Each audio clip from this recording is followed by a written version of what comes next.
Hello everyone, I hope you all are doing well. So surface chemistry के अंदर हम लोगों ने स्टार्ट किया था कोलाइड्स। उसकी इंट्रोडक्शन जो है वो मैंने आपको कंप्लीट करवा दी थी। सो आज नेक्स्ट हम लोग स्टार्ट करेंगे क्लासिफिकेशंस ऑफ कोलाइड्स। ठीक है, इसके अंदर जो है वो 3 टाइप्स की क्लासिफिकेशंस हैं। हम वन बाय वन करके उनको डिस्कस करेंगे। फर्स्ट क्लासिफिकेशन है physical state of dispersed phase and dispersion medium, कि जो डिस्पर्स्ड फेस और डिस्पर्शन मीडियम की जो फिजिकल स्टेट्स होती हैं उनके ऊपर कौन कौन से कोलाइड्स बनते हैं और उनकी कौन कौन सी एग्जांपल्स हैं। हम वन बाय वन करके इनको डिस्कस करेंगे। सबसे पहली बात, on the basis of this classification 8 types of colloidal system जो है वो बनते हैं। ठीक है, यहाँ पर लिखे हुए हैं 8 टाइप्स ऑफ कोलाइडल सिस्टम। इनको हम वन बाय वन करके डिस्कस करेंगे। फर्स्ट है, यहाँ पर मैंने डिस्पर्स्ड फेस को शॉर्ट फॉर्म में डीपी लिखा है और डिस्पर्शन मीडियम आपका डीएम लिखा हुआ है। ठीक है, तो यहाँ पर देखो, जब आपका डिस्पर्स्ड फेस, मैंने आपको बताया था कि dispersed phase is like a salute.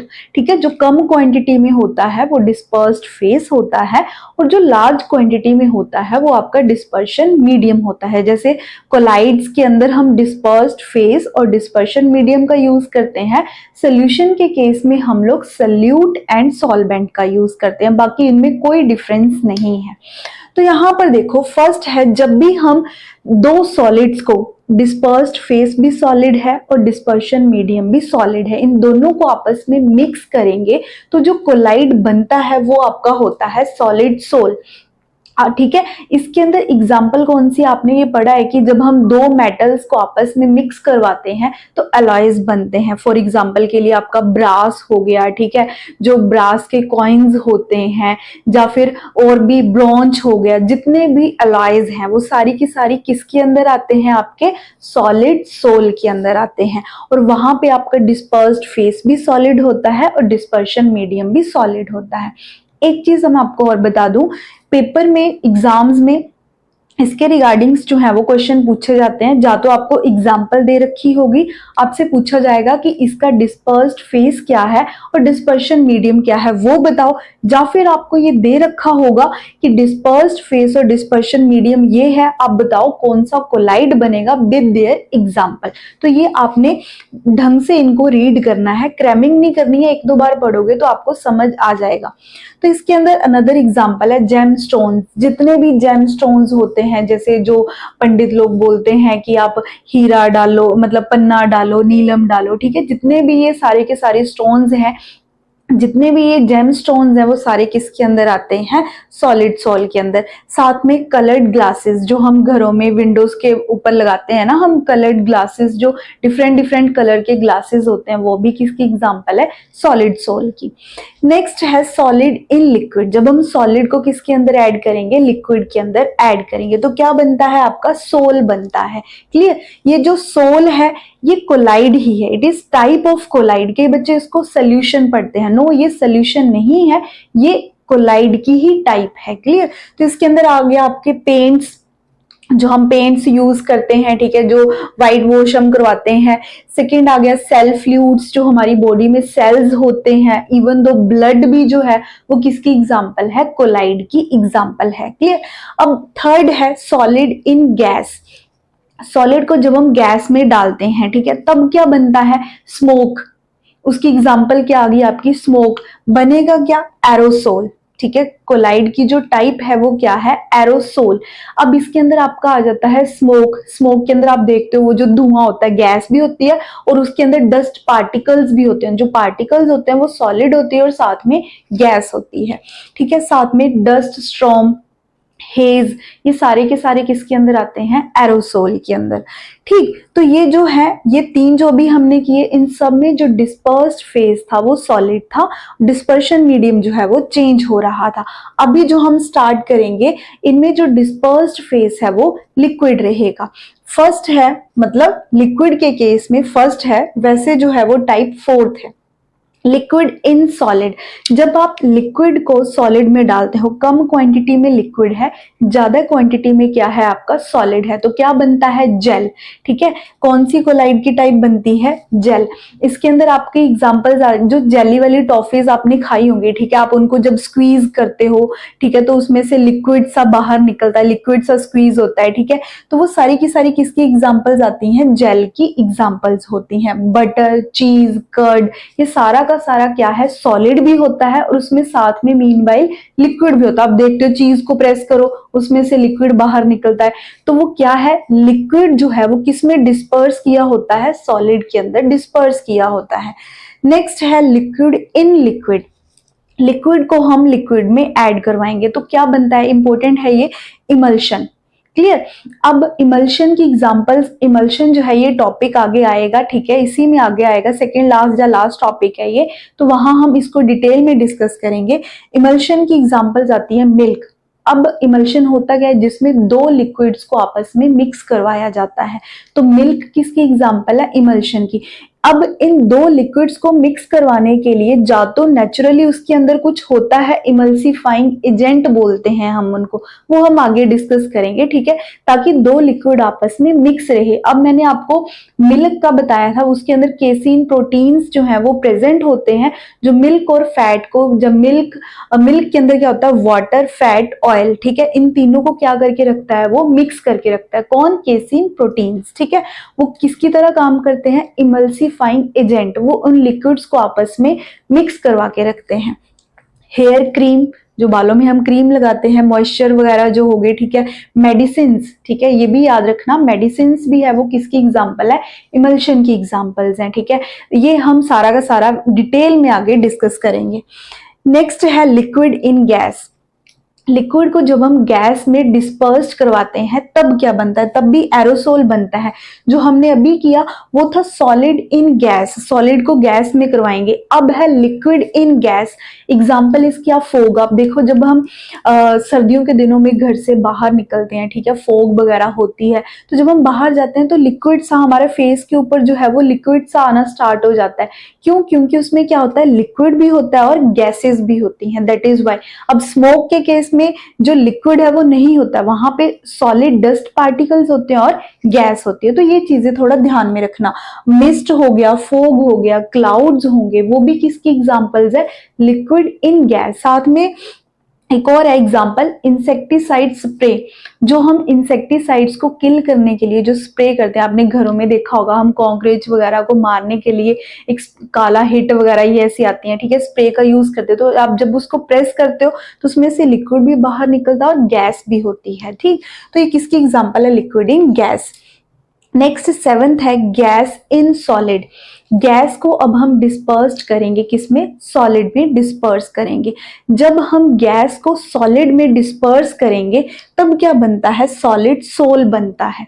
ये भी सॉलिड सोल था, ये भी सॉलिड सोल है, लेकिन दोनों में फर्क किस चीज में है, वहां दोनों सॉलिड थे, यहाँ एक गैस है, इस चीज का थोड़ा ध्यान रखना। तो अब इसकी एग्जांपल है प्यूमिस स्टोन, हम प्यूमिस स्टोन का भी यूज घर में करते हैं, आपने देखा होगा, हम अपने टोज वगैरह को क्लीन करने के लिए वॉशरूम में होते हैं, हम वॉशरूम में रखते हैं वो स्टोन से, ठीक है, वो उसके अंदर होल्स होते हैं, वैसे वेट में वो लाइट होता है, तो वो अपने पैर वगैरह को क्लीन करने के लिए, ठीक है, टोज वगैरह को क्लीन करने के लिए वहां पे प्यूमिस स्टोन का हम यूज करते हैं। नेक्स्ट है फोम रबड़, फोम रबड़ आपकी, इसमें भी क्या है, इसमें भी होल्स में, जो आपने देखा होगा हम घर में योगा मैट यूज करते हैं, जैसे ये डस्टर है, ठीक है, तो ये स्पंजी सा है, ठीक है, इसमें क्या है, इसमें होल्स होते हैं, ठीक है, जिसके कारण हम इनको प्रेस कर सकते हैं। प्रेस क्यों कर सकते हैं, होल्स में जो है वो गैस फिल होती है, तो ये चीज क्या है आपकी फोम रबड़ के अंदर आती है। घर में जो आपके योगा मैट्स होते हैं, आप उसको भी जब आप प्रेस करोगे वो स्पंजी होता है, वो प्रेस हो सकता है, तो उसमें क्या होता है, गैस को सॉलिड में डिस्पर्स किया जाता है। लास्ट है गैस इन लिक्विड, गैस को हम लिक्विड में डिस्पर्स कर रहे हैं, ठीक, तो उसकी एग्जांपल क्या बनती है, फोम, फोम मतलब कौन सा कोलाइड बनता है? फोम। फोम मतलब झाग, लेदर। ठीक, तो आप देखते हो जब हम सोप को रब करते हैं अपने हाथ के ऊपर, जब हम सोप को रब करते हैं तो सोप लेदर बनती है, सोप की झाग बनती है। तो वो भी कौन सी टाइप है? फोम की टाइप है। कौन सा कोलाइडल सिस्टम है? फोम है। नेक्स्ट है व्हिप्ड क्रीम। अब जब हम केक वगैरह बनाते हैं तो वहां पे आपने देखा होगा हम केक को डेकोरेट करने के लिए व्हिप्ड क्रीम का यूज करते हैं, तो वो फ्लफी सी क्रीम होती है। क्यों? क्योंकि उसके अंदर गैस होती है। ठीक, तो ये सारे के सारे आपके हो गए 8 टाइप्स ऑफ कोलाइडल सिस्टम्स जो हैं वो मैंने आपको करवा दिए। एक और है, लेकिन वो कोलाइड्स के अंदर नहीं आता है, गैस डिस्पर्स्ड इन गैस। जब भी दो गैसेस आपस में मिक्स होती हैं वो एक होमोजीनियस मिक्सचर बनाती हैं। ठीक है, चाहे वो कोई सी भी गैस हो, नाइट्रोजन है, ऑक्सीजन है, कार्बन डाइऑक्साइड है, ठीक है, एयर के अंदर कोई भी गैस है, वो कौन सा मिक्सचर बनाती है? होमोजीनियस। और मैंने आपको बताया है होमोजीनियस मिक्सचर जो है वो कोलाइड्स नहीं होते हैं, कोलाइड्स जो है वो आपके हेट्रोजीनियस होते हैं। तो गैसेस को जब भी हम एक दूसरे में डिस्पर्स करवाते हैं, गैस को गैस में जब हम डिस्पर्स करवाते हैं तब वो होमोजीनियस बनाते हैं, वो कोलाइडल सिस्टम के अंदर इंक्लूड नहीं किए जाते हैं। तो इन 8 सिस्टम्स के अंदर मेनली जो है वो हम ये 3 डिस्कस करेंगे, that is sol, gel and emulsion. Next classification अब हम स्टार्ट करेंगे, that is classification based on interaction between dispersed phase and dispersion medium. Clear? अब हम यहाँ देखेंगे कि जो डिस्पर्स्ड फेस है और डिस्पर्शन मीडियम जो है इनके बीच में कौन सी इंटरेक्शन होती है, होती भी है या नहीं होती है, ये सारा अब हम डिस्कस करेंगे। तो इसके अंदर जो है वो मेनली 2 तरह के मतलब 2 टाइप्स है इसके। ठीक है, तो फर्स्ट है दैट इज लायोफिलिक, सेकेंड है लायोफोबिक। क्लियर? इंटरेक्शन के अंदर इसके फर्दर 2 टाइप्स है, that is lyophilic and lyophobic. अब लायो का मतलब होता है लिक्विड, फिलिंग का मतलब होता है लविंग। अब मैं यहां हम इनको 1 बाय 1 करके डिस्कस करेंगे। लायो का मतलब लिक्विड, फिलिंग का मतलब है लविंग। अब इस केस में सेम, लायो का मतलब लिक्विड, फोबिक का मतलब आप फोबिक नाम से पता लग रहा है फोबिया है। ठीक है, तो ये लिक्विड को हेट करते हैं। क्लियर? तो यहाँ पे फोबिक मतलब लिक्विड हेटिंग, मैंने सिंपल हेट लिख दिया। अब इस केस में देखो क्या होता है, जो लायोफिलिक होते हैं ये नेचुरली अक्रिंग होते हैं, मतलब ये हमें नेचर से ही मिलते हैं, हमें यहाँ पे कुछ करने की जरूरत नहीं होती है। लेकिन जो लायोफोबिक होते हैं ये आर्टिफिशियल होते हैं। ठीक है, इनको हम खुद बनाते हैं, कोई केमिकल रिएक्शंस करवाते हैं इनको, ये हमें नेचर हमें ये प्रोवाइड नहीं करवाते हैं। तो अब इस केस में क्या होता है, जो डिस्पर्स्ड फेस है उसकी डिस्पर्शन मीडियम के साथ जो इंटरेक्शन है वो बहुत ही जल्दी हो जाती है। ये दोनों आपस में इंटरेक्ट बहुत जल्दी कर जाते हैं। जैसे ही dispersion medium, suppose dispersion medium water है, ठीक है, और डिस्पर्स्ड फेस आपका स्टार्च है। ये लायोफिलिक की कुछ एग्जांपल्स जो है वो मैंने लिखी हुई हैं, ये सारे के सारे आपको पता है नेचुरल अक्रिंग है। स्टार्च हो गया, सेलुलोज हो गया, गम, प्रोटीन, रबड़, ये सारे के सारे हमें कहाँ से मिलते हैं? नेचर से मिलते हैं। और फॉर एग्जांपल के लिए स्टार्च, ठीक है, स्टार्च क्या है आपका? डिस्पर्स्ड फेस है। जैसे ही वो पानी के कांटेक्ट में आएगा तो वो इमीडिएट उसके साथ जो है वो इंटरेक्ट कर जाएगा। ठीक है, तो डिस्पर्स्ड फेस और डिस्पर्शन मीडियम दोनों को, जैसे आपने स्टार्च को पानी के अंदर डाला, जस्ट आप उसको शेक करो, ठीक है, तो आपका जो सोल है वो बन जाएगा इजीली। तो मतलब कि जो लायोफिलिक होते हैं ये इजीली शेकिंग करने पे क्या हो जाते हैं? बन जाते हैं। इनके बीच में जो इंटरेक्शन है वो फॉर्म हो जाती है। वही अगर आपने इनको अलग करना है तब भी ये इजीली जो है वो सेपरेट आउट हो जाते हैं। फॉर एग्जांपल आप इवेपोरेशन करवा दो, जैसे ही आप इवेपोरेशन करवाओगे जो स्टार्च है वो आपका अलग हो जाएगा और जो वाटर है वो आपका अलग हो जाएगा। तो इट मीन इनको बनाना भी आसान है और इनको सेपरेट करना भी क्या होता है? इजी होता है। That is why they are reversible in nature. ठीक है, ये कौन सी नेचर के होते हैं? रिवर्सिबल नेचर के होते हैं, क्योंकि इजीली बन भी जाते हैं और इजीली डिफॉर्म भी हो जाते हैं। वहीं लायोफोबिक के केस में, ठीक है, ये सेम चीज मैंने आपको बोली कि इनकी डिस्पर्स्ड फेस की डिस्पर्शन मीडियम के साथ इंटरेक्शन नहीं होती है, हमें इंटरेक्शन करवानी पड़ती है कुछ ना कुछ उसके अंदर स्टेबलाइजर ऐड करके, ठीक है। तो इस केस में फॉर एग्जांपल जैसे मैंने आपकी यहाँ एग्जांपल्स लिखी हैं, that is ferric hydroxide, arsenic sulphide and gold sol, gold का कोई भी कोलाइड, सोल मतलब colloid, it is the type of colloid, हमने अभी डिस्कस किया। तो यहाँ पे देखो ये लायोफोबिक की एग्जांपल्स हैं, ये सारे के सारे क्या होते हैं, जैसे आपने बड़े ढंग से इस चीज को समझना, जैसे सपोज करो आपने आयरन ऑक्साइड को किसी के अंदर, सपोज आप मान लो पानी के अंदर ही डाला, ठीक है, सपोज, ये कोई कंफर्म नहीं है, जस्ट फॉर एग्जांपल मैं आपको समझा रही हूं। आप जब आयरन ऑक्साइड को डालोगे तो प्रेसिपिटेट होके नीचे बैठ जाएगा। यहां पे जो आपका आयरन हाइड्रोक्साइड, ठीक है, मैं आयरन ऑक्साइड बोल रही हूँ, आप इसको फेरिक हाइड्रोक्साइड भी बोल सकते हो। तो अब यहाँ पे फेरिक हाइड्रोक्साइड ही इसका नेम है। तो यहाँ पे देखो ये आपका डिस्पर्स्ड फेस है और ये जो है वो आपका डिस्पर्शन मीडियम है। स्टार्टिंग में जब आपने इसको पानी के अंदर ऐड करवाया तो ये स्टार्टिंग में नीचे बैठ जाएगा, मतलब प्रेसिपिटेट बनके जो है वो नीचे बैठ जाएगा, ठीक है।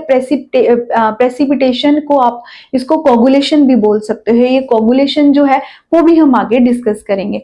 तो ये क्या होगा, प्रेसिपिटेट होके नीचे बैठ जाएगा। वाई? क्योंकि डिस्पर्स्ड फेस और डिस्पर्शन मीडियम में कोई इंटरेक्शन नहीं है। स्टार्टिंग में इंटरेक्शन हमें करवानी पड़ती है कुछ ना कुछ स्टेबलाइजर ऐड करके। अब यहाँ पे देखो ये स्टार्टिंग में नीचे बैठ गया है, सपोज हमने कोई भी स्टेबलाइजर ऐड करवाया, ठीक है, ये स्टेबलाइजर क्या करेगा, आयरन जो फेरिक हाइड्रोक्साइड है इसकी इंटरेक्शन करवा देगा। ये मैंने यहाँ पे स्टेबलाइजर को एस लिख दिया। ये एक तरह का मीडियम या एजेंट का काम करेगा डिस्पर्स्ड फेस और डिस्पर्शन मीडियम में इंटरेक्शन करवाने के लिए। ये स्टेबलाइजर क्या करेगा, वाटर और डिस्पर्स्ड फेस और डिस्पर्शन मीडियम की आपस में क्या करवा देगा, इंटरेक्शन करवा देगा। तो ये चीज आप ध्यान रखोगे, ठीक है। इन दोनों की आपस में इंटरेक्शन करवाने के लिए हमें कोई ना कोई स्टेबलाइजर जो है वो जरूर ऐड करवाना पड़ता है। अगर आप नहीं ऐड करवाओगे तब रिएक्शन जो है वो नहीं होगी, क्योंकि ये स्टेबलाइजर क्या करेगा, दोनों के बीच में एक मीडियम का काम करेगा, दोनों के बीच में इंटरेक्शन करवाएगा। क्लियर? ये चीज आप ध्यान रखोगे। अब ये रिएक्शन करवाने में हमें टाइम लगता है, ये आराम से नहीं हो जाती है कि आपने कोई गोल्ड का सोल बनाना है या आपने कोई अनदर सोल बनाना है तो आप इजीली बना सकते हैं, ऐसा नहीं होता है। इसको करवाने के लिए हमें डिफरेंट डिफरेंट रिएक्शंस करवानी पड़ती है। क्लियर? तो ये रिएक्शंस करवानी डिफिकल्ट होती हैं, लेकिन जब एक बार रिएक्शन हो गई तब आप उनको सेपरेट जो है वो नहीं कर सकते, क्योंकि जिनको बनाना डिफिकल्ट है तो ऑब्वियस सी बात है उनको सेपरेट करना भी क्या होगा, डिफिकल्ट होगा। तो आप इनको इजीली सेपरेट भी नहीं कर सकते हो, लाइक लायोफिलिक। तो ये जो है ये प्रोसेस क्या होते हैं, इरिवर्सिबल होते हैं, दीज आर इरिवर्सिबल। तो ये चीज आप ध्यान में रखोगे।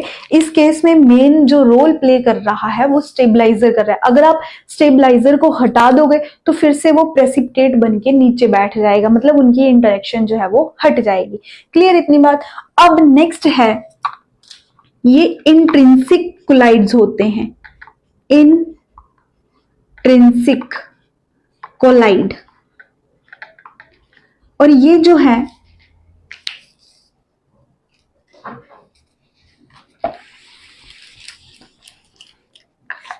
ये आपके एक्सट्रिंसिक कोलाइड्स होते हैं।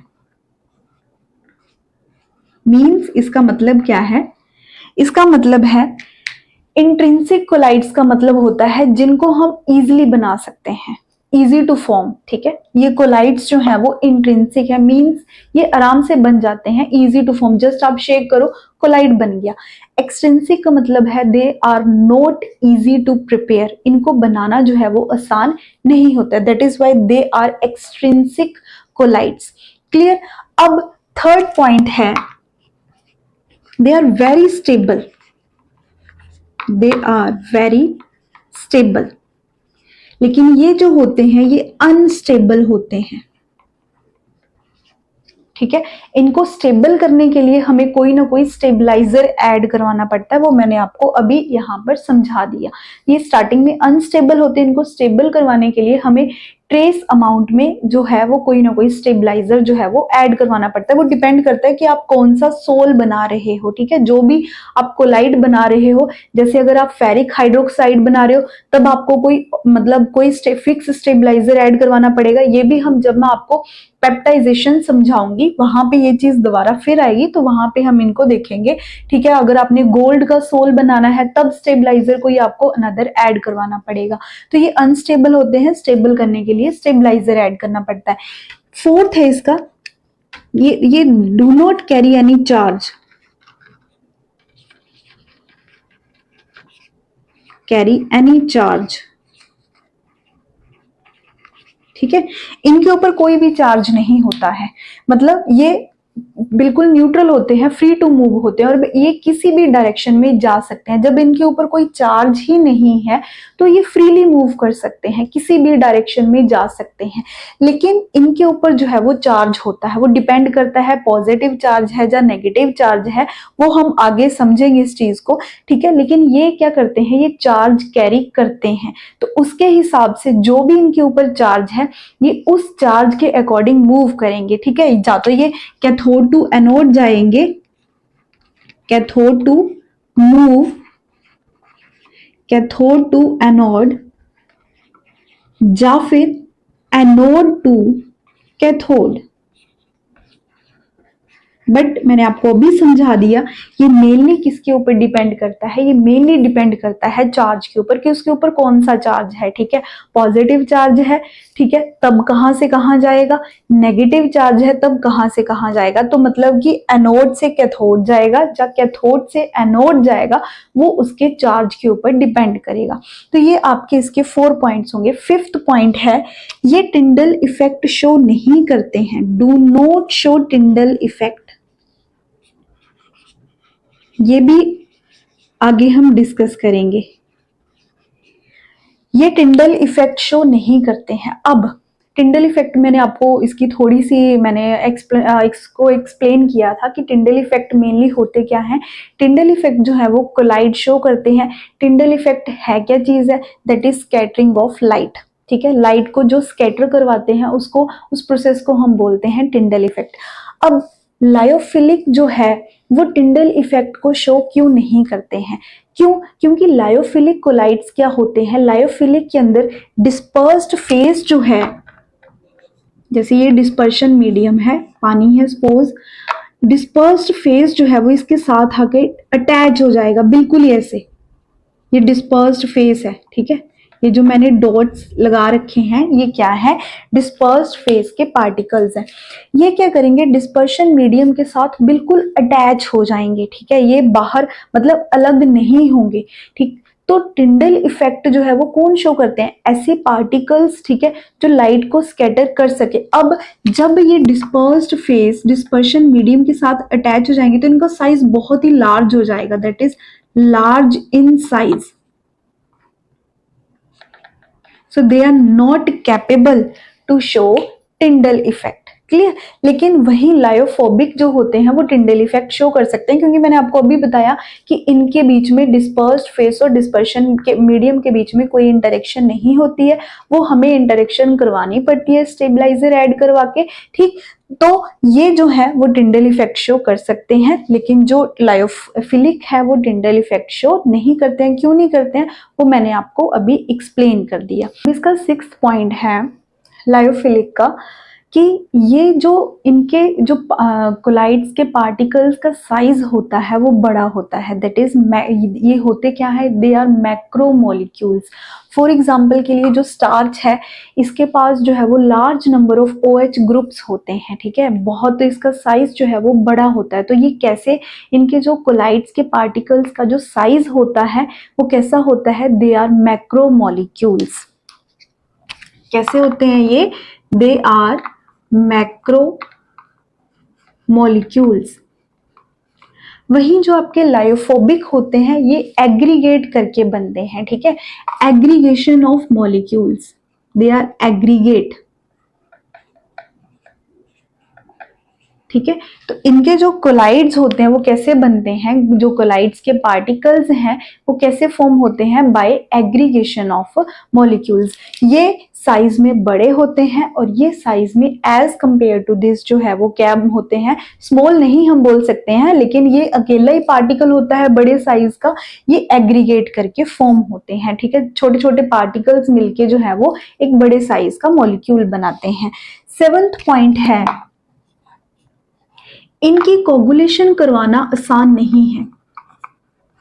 कोगुलेशन को आप पीपीटी भी बोल सकते हो, पीपीटी मैंने शॉर्ट फॉर्म में लिख दिया। पीपीटी का मतलब प्रेसिपिटेशन, किसी चीज की प्रेसिपिटेशन कर देना, वो नीचे बैठ जाना, ठीक है। तो ये जो लायोफिलिक जो होते हैं वो मैंने आपको बताया कि इनकी डिस्पर्शन मीडियम के साथ इंटरेक्शन बहुत आराम से हो जाती है, इवन दो ये बहुत ही मतलब इनकी लिक्विड की तरफ इनकी जो अफिनिटी होती है, इनकी जो अट्रैक्शन होती है वो बहुत ज्यादा होती है, तो ये इमीडिएट रिएक्ट कर जाते हैं। तो इस केस में इनकी जो कोगुलेशन होती है, कोगुलेशन का मतलब जब आप दोनों को अलग कर दोगे तो वो एक जो डिस्पर्स्ड फेस है वो डिस्पर्शन मीडियम के नीचे बैठ जाएगा, ठीक है। लेकिन इस केस में क्या होता है, दोनों को अलग करना आसान नहीं है। ये दोनों जो है, जो डिस्पर्स्ड फेस है वो डिस्पर्शन मीडियम के साथ स्ट्रॉन्ग अफिनिटी दिखाता है, मतलब स्ट्रॉन्ग अट्रैक्शन दिखाता है, तो उसको जो ब्रेक डाउन करना जो है वो आसान नहीं है, ठीक है। तो इस केस में क्या होता है, जो कोगुलेशन है मतलब जो प्रेसिपिटेशन करवानी है हमने डिस्पर्स्ड फेस की वो डिफिकल्ट होती है। अगर आपने करवानी है तो large number of electrolyte add करवाने पड़ते हैं हमें, large number of electrolytes. Electrolytes आपको पता है क्या होते हैं, जिनके ऊपर चार्ज होता है पॉजिटिव या नेगेटिव, ठीक है। वैसे इनकी कोगुलेशन करवानी क्या होती है, बहुत ही डिफिकल्ट होती है। इस केस में क्या होता है, इनकी कोगुलेशन करवानी बहुत ही आसान होती है, क्योंकि इन दोनों में डिस्पर्स्ड फेस और डिस्पर्शन मीडियम, इन दोनों में इंटरेक्शन तो है ही नहीं आपस में। इंटरेक्शन कौन करवा रहा है, स्टेबलाइजर करवा रहा है, ठीक है, वो एक मीडियम का काम कर रहा है। अब आप अगर कोई मतलब स्मॉल अमाउंट में, जब स्मॉल क्वांटिटी में भी आप कोई इलेक्ट्रोलाइट ऐड करवाते हो तो वो क्या होता है, वो नीचे बैठना स्टार्ट हो जाता है। Coagulation easy. अब मैं आपको इसको एग्जांपल के साथ एक्सप्लेन करती हूं। With small amount of electrolyte, for example, अब यहां पे देखो FeOH3 ये नीचे है, मैंने यहां लिख दिया, और ये क्या है, वाटर है। स्टार्टिंग में ये ऐसे थे, ठीक है। आपने क्या किया, कोई स्टेबलाइजर ऐड करवाया, ये क्या करेगा, FeOH3 को ऐसे समझ जाओ, ये स्टेबलाइजर है, ये छोटा छोटा सा जो मैंने बना रखा है, स्मॉल डॉट्स जो मैंने बना रखे हैं, ये स्टेबलाइजर है, मैंने S लिख दिया, और ये क्या है, डिस्पर्शन मीडियम है, दैट इज वाटर।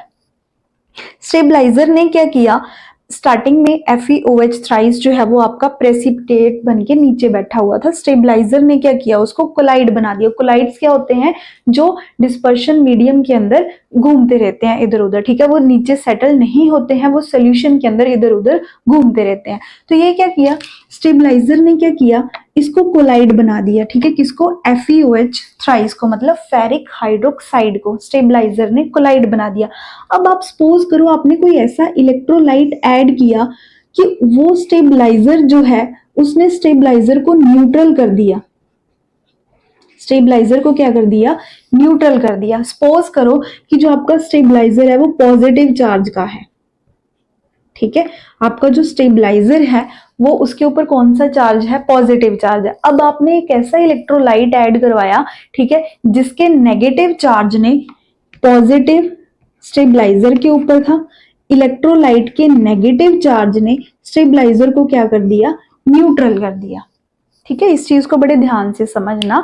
ठीक, जो आपने इलेक्ट्रोलाइट ऐड करवाया उसके नेगेटिव चार्ज ने स्टेबलाइजर के पॉजिटिव चार्ज को क्या कर दिया, न्यूट्रल कर दिया। तो अब ऑब्वियस सी बात है, जैसे स्टेबलाइजर न्यूट्रल हुआ ये चार्ज हट जाएगा और FeOH3 अगेन से प्रेसिपिटेट होके नीचे बैठ जाएगा। बड़ा सिंपल सा है ये।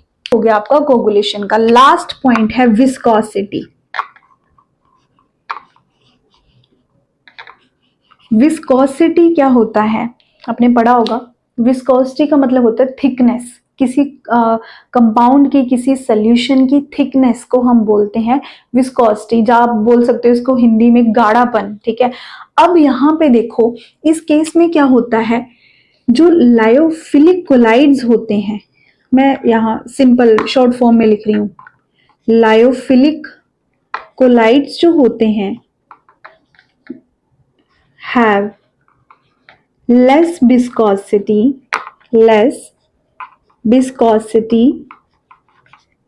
than dispersion medium।